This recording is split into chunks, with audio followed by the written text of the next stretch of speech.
What's happening, everybody? Tobin here with you. Nice little win yesterday for your Miami Heat. I told you, I had one instruction for the game against the Pistons. That was, don't lose. Don't you lose to the Pistons. And, well, they almost lost. Almost. I mean, it wasn't a game like I ever felt like Miami was in danger. But, man, it was horrid to watch at times, especially that third quarter. I mean, woof. They had themselves a struggle offensively in that situation. They were in there. They couldn't find water if they fell out of a boat in that third period. It was pretty wild. It was a pretty wild thing going on yesterday, but they were able to get the win. A lot of interesting things happened though. For a game against the Pistons, a lot of interesting stuff did go down. First of all, a couple things off the bat. Yeah, I was boots on the ground. They did the Noche Latina intro, which, by the way, I liked it better than and I know this may be blasphemous to say because I do love the Trick Daddy Shut Up intro.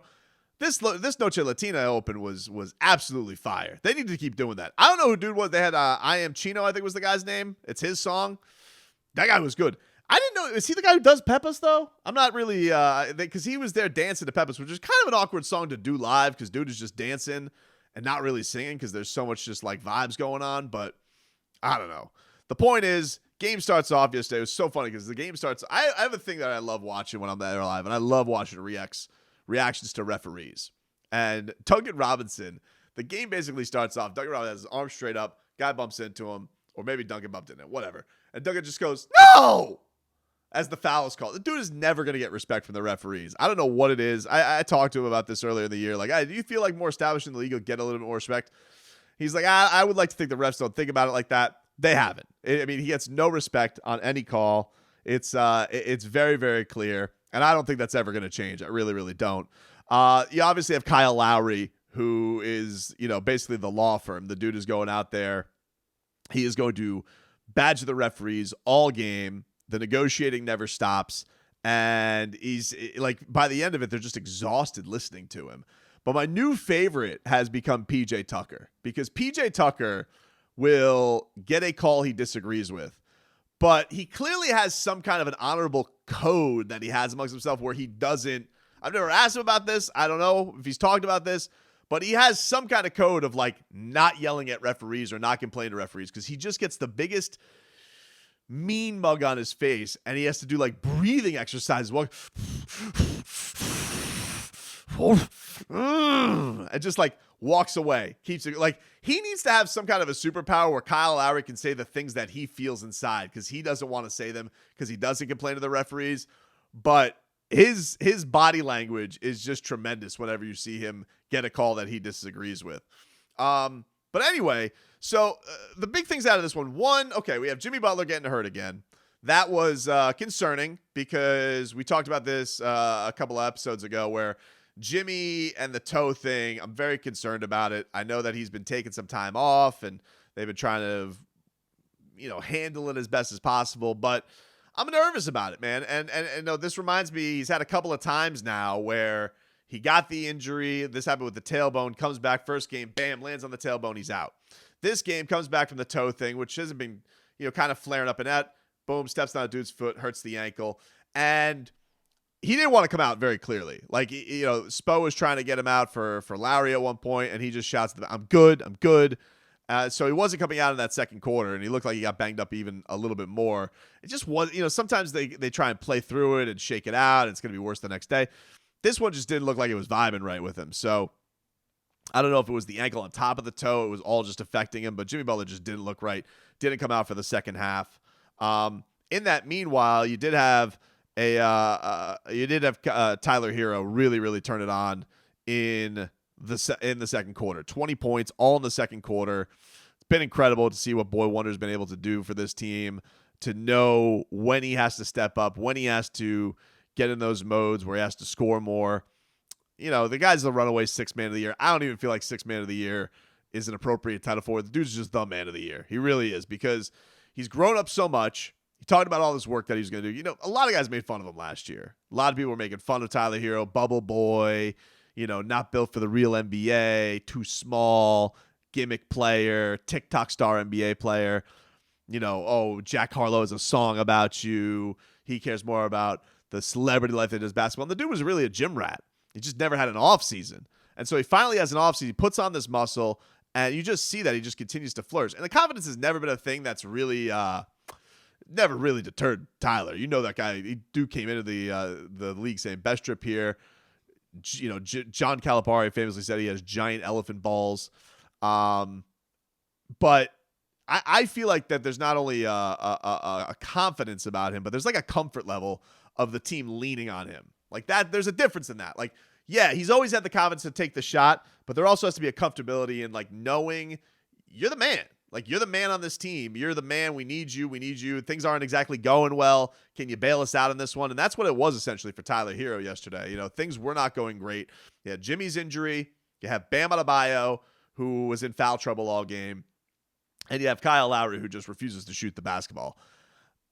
I'll divert over here for a second. So Kyle Lowry is doing this thing where he just doesn't shoot the basketball. I don't know what the hell's going on. 3 shots yesterday. His shot chart has gone like 3, 4, 3, 4, 12, the game Jimmy missed against the Timberwolves, and then 3. He's taken no shots since he's come back from his personal absence. Talked about this a couple of games ago where he's like, oh, you know, I'm ready up for the real season. I'll know when to go. I'll know when it's my time, all that type of stuff. Okay. But Eric Spoelstra, who's a savant, I love Spo, all right? But, like, he's asked about this after the game by Anthony Chang in the Miami Herald about Kyle's shots, lack of shots. And Spo goes on this, like, soliloquy about, you know, that's his genius. This is his genius. Wouldn't we all be better off if we were like this, setting people up? And I was just like, I'm like in the back, and I sit there in the back, boots on the ground. I'm just like, got my head tilted, like looking at Spo, like, huh? With Kyle, I know it's not just about his shooting, but lately there have been a bunch of kind of low shot totals, I guess. What do you think he's seeing out there that maybe has led to those type of performances where he doesn't feel the need to take, 5, 10, 12? Yeah, and, that's part of his genius. He can feel the tenor of a team, and what's needed. And he can, like, adjust and adapt game to game. I mean, that's incredible. To be able to try to get, guys involved, try to get other people, comfortable. Wouldn't we all be, better, if we just constantly thought like that? How do you make other people feel like they can be their best version? But he also has proven over the course of his decorated career that, when you really need him just to be more assertive and be more aggressive and shoot more, he will. But it's not something where he's, predetermining that coming into a game. It's based on, a lot of different factors. I don't know what the hell he just said. I really like. All right, so like, is he Tony Robbins? Like Kyle Lowry is spreading positivity and wealth and well-being. I just want the dude to take a couple shots, dude. Like, all love to you setting up Markieff Morris and everybody on the team. And, it wasn't a big assist night for him because they didn't really stunk from the field yesterday, but for the most part, if your name wasn't Tyler Herro or Max Strus. But Kyle Lowry's just he's like, it felt like his first shot attempt was almost like a mistake. One, I think, was like a winding down of the shot clock too. Like, it's like you gotta twist his arm to shoot the basketball. It's so weird. It's not like, I definitely wasn't expecting him to be a shoot first point guard. It's great to have the true floor general, QB1, all that. But, when no Jimmy Butler, like, I need no Jimmy, no Bam, need a little bit of something, dude. A little bit. But, they were able to weather it yesterday. Very, very strange. Didn't take any shots in the first half at all. First shot of the game came with like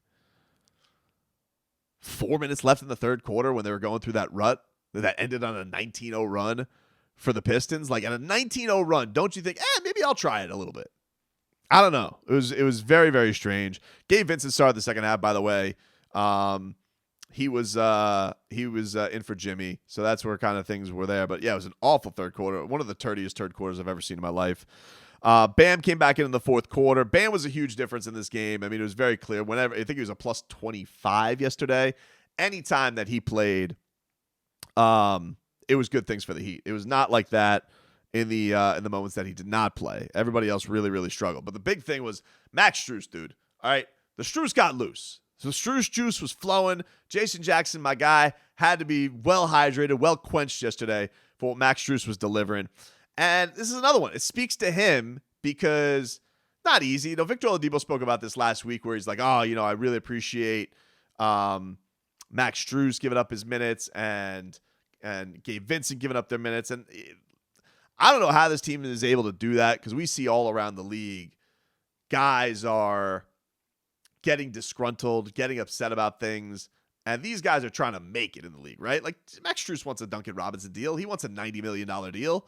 Everybody wants to make their career. They're living off this, and it's tough. Like all of a sudden you're this main contributor all season, and then Victor Oladipo comes in and is taking your minutes. It's got to be hard. And he's come in now the last couple of games that he's really played, and he's lit it up. He's been like unbelievable. 13 points in 3 minutes in that fourth quarter. Here he was after the game, just talking about the challenge of all of this.